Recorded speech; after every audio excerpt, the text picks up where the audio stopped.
Hello viewers, if you are new to the channel, please hit the like and subscribe button and share it with your friends. Also, click on the bell icon so that you get the latest information about the videos that are uploaded. Hello students, welcome back to the new video.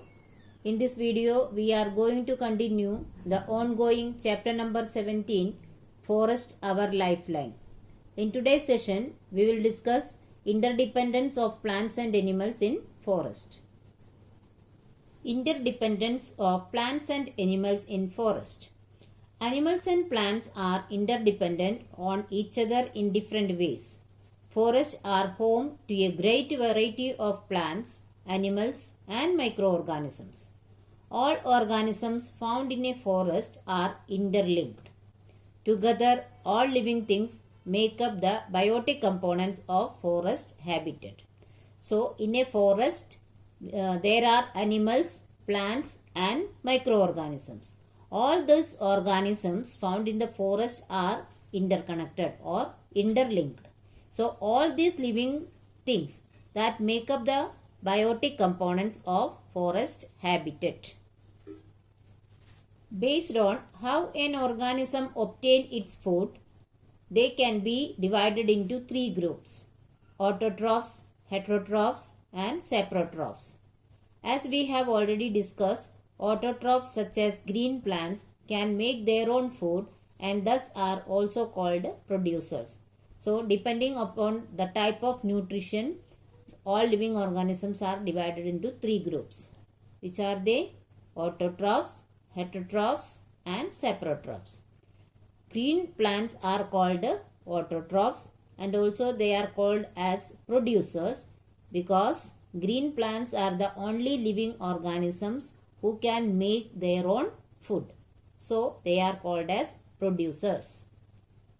Heterotrophs such as humans depend upon plants either directly or indirectly for food and so are called consumers. Saprotrophs such as bacteria and fungi obtain their food from decaying remains of dead animals. These are also called decomposers as they break down the organic components present in dead and decaying animals into humus or similar chemical compounds that can be later used by plants as nutrients. So, the second type of living organism, that is heterotrophs, are called consumers. Why do they call so? Because they depend directly or indirectly on plants for their food. The third type is saprotrophs.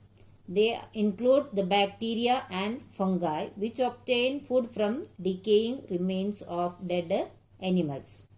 So they are also called as decomposers because decomposers break down the organic components and give back the nutrients to the soil that can be utilized by the plants for their growth. Consumers can further be grouped into herbivores, carnivores and omnivores. In forest, herbivores that eat plant are eaten by carnivores or omnivores. This forms a food chain as shown below.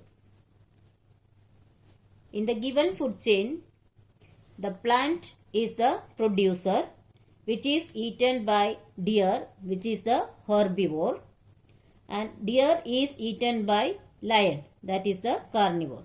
So this forms a simple food chain.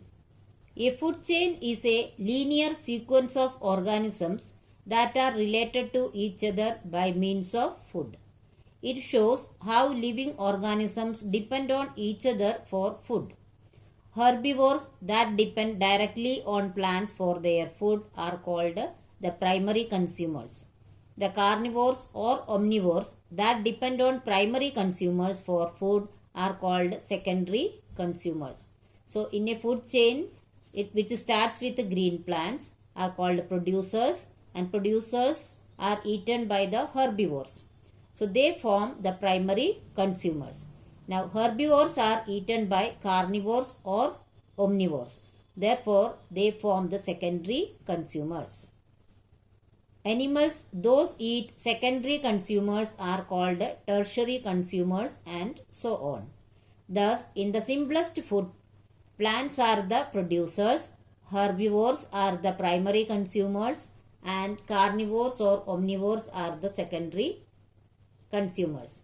Any change in the population of the given species in a food chain will affect other species too, as most of them are intertwined. In nature, many food chains coexist. An organism can be a part of more than one food chain. This network of interlinked food chains is called a food web. So what is a food web? The network of interlinked food chains. Because an organism can be a part of more than one food chain. All food chains and food webs terminate at decomposers. All organisms are ultimately decomposed after they die into simpler substances by decomposers. Decomposers keep the environment clean and replenish the soil nutrients. So what is the role of decomposers in a food chain? They decompose the dead remains of plants and animals and give back the nutrients to the soil. Thus, they help to keep the environment clean.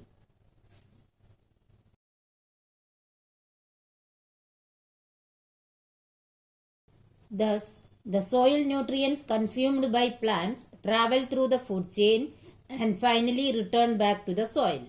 In this way, all components of a forest together maintain the balance of nutrients in the nature. Both plants and animals maintain a balance of carbon dioxide and oxygen in the nature through respiration and photosynthesis. Hence, all biotic components of a forest are interdependent on each other. If one component is disturbed, the others will automatically get disturbed.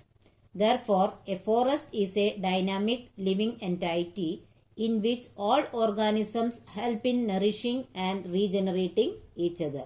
So, in short, what we can say? Forest is a dynamic living entity. Why? Because all living organisms depend on each other. If one component is disturbed, other also will get disturbed. Therefore, forest is a dynamic living entity. So, students, I hope you have understood the topics very well. But still, if you have any doubt, you can write in the comment section. I will surely try to solve it as early as possible. Here are some review questions. Please solve it in your notebook. Thank you.